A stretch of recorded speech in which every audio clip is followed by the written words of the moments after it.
Hello अस्सलाम वालेकुम। मैं हूँ सिद्रा और आप देख रहे हैं मेरा YouTube channel art bye Sidra.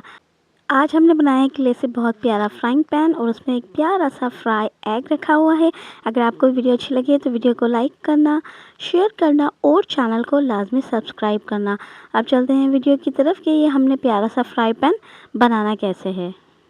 मैंने इस तरह से ब्लैक कलर का क्ले लिया है। ब्लैक कलर का क्ले लेने के बाद मेरे पास काफ़ी सारा क्ले है, तो मैंने इसको इस तरह से हिस्सों में कर दिया। मैंने एक गोल इसका राउंड बनाया है। छोटा सा मैंने राउंड बनाने के बाद अब मैंने थोड़ा सा क्ले लिया है ब्लैक कलर का और मैं इस तरीके से रोल करूँगी और रोल करके अपने राउंड के इर्द गिर्द मैंने इस तरीके से लगा दिया है। बाकी मेरा प्यारा सा फ्राइंग पैन जो है वो तैयार हो गया है। वीडियो को लाइक ज़रूर करना, शेयर ज़रूर करना। अल्लाह हाफिज़।